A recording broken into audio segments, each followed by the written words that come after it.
In the winter of 1914, while Europe drowned in mud and blood, a secret war was unfolding thousands of miles away, in neutral harbors, under false names, with bombs built by hand. This is the story of how Britain tried to sabotage Germany not with battleships, but with shadows, the desperate gambit. WWI's Global Front. World War I is often remembered as a European war. Trenches in France. Gas in Flanders. Artillery without mercy. But the war was never confined to Europe. By 1914, Germany's navy had scattered across the globe, especially in the Pacific and South Atlantic. Cruisers like SMS Leipzig, SMS Dresden, and Admiral von Spee's East Asia Squadron prowled sea lanes, sinking Allied shipping and threatening Britain's lifeline. Global trade. Britain ruled the seas, but only if those seas stayed safe, and suddenly, they weren't. Germany's forgotten naval threat. After Germany's stunning victory over Britain at the Battle of Coronel, off the coast of Chile, the illusion of British naval invincibility shattered. British sailors were dead. British pride was wounded. And German ships vanished into neutral ports. Chile, officially neutral, became a silent sanctuary. German cruisers refueled. Crews rested. Repairs were made. Quietly, and Britain could do nothing openly so. They chose to do something secretly.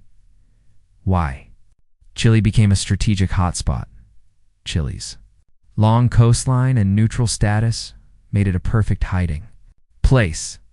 Ports like Valparaiso, Punta Arenas, and Juan Fernández in Des Islands became informal lifelines for German raiders. International law forbade attacks in neutral harbors. Any violation could turn neutral nations into enemies. But British intelligence believed one thing clearly. If Germany could hide in neutrality, then neutrality itself had to be bent.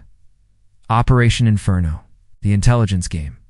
The British Admiralty and MI, Warnerly military intelligence authorized a covert operation. No uniforms, no flags, no official records, only deniability. Undercover agents were dispatched posing as sailors, dock workers, merchants, and engineers. Their mission: track German ships, sabotage supply lines, and destroy vessels without being traced back to Britain. German radio traffic was intercepted. Coal shipments were monitored. Local sympathizers, both British and German, were watched carefully. Soon, British intelligence realized something chilling. Germany's support network in Chile was far larger than expected, and someone was leaking information. The hunt for saboteurs. The hunt turned inward. British agents suspected double agents. German intelligence suspected betrayal. Bars, boarding houses, shipping offices became battlegrounds of whispers and glances. One mistake meant prison, or worse, quiet disappearance.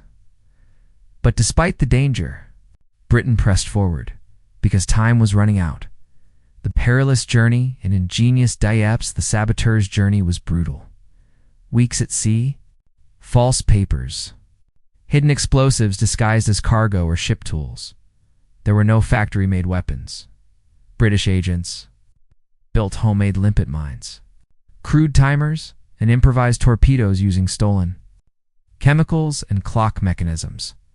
They were unreliable, dangerous, and often just as lethal to the men carrying them.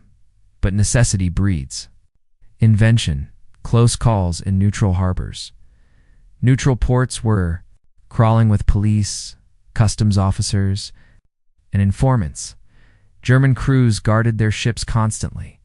British agents had minutes, sometimes seconds, to act. A wrong step meant arrest. An explosion too loud meant international scandal. Every operation balanced on a razor's edge. And then came Valparaiso, when plans go sideways. The sabotage attempts. Under cover of darkness, British operatives attempted to infiltrate the harbor. The target: German vessels suspected of preparing to break out and attack Allied shipping. They moved silently, timed their approach with tide and patrol shifts. But everything that could go wrong? Did fuses malfunctioned? Guards appeared unexpectedly. One device failed to detonate. Another detonated too late instead of sinking ships. The explosions caused confusion and suspicion. Local authorities launched investigations. British intelligence scrambled to erase fingerprints. Operation Inferno was collapsing. The immediate aftermath? No. German ships were destroyed. Several British agents were forced to flee. Others vanished from records entirely. Diplomatic pressure increased.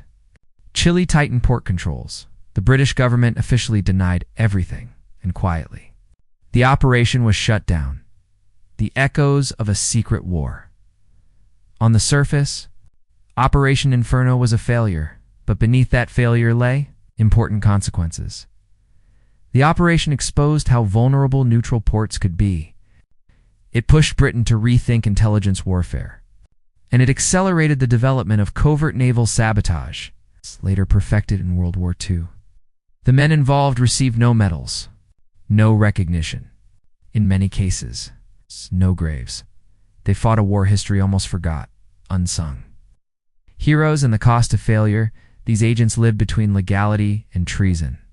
Between patriotism and anonymity, they failed, but they changed how wars were fought, not with fleets alone, but with intelligence, sabotage, and silence. Strong conclusion and lesson. Britain's secret plan in Chile reminds us of a darker truth about war, that neutrality is fragile, that shadows can be as powerful as battleships, and that some wars are fought so quietly. History barely hears them. This was not a story of victory. It was a lesson in global war. There are no distant shores,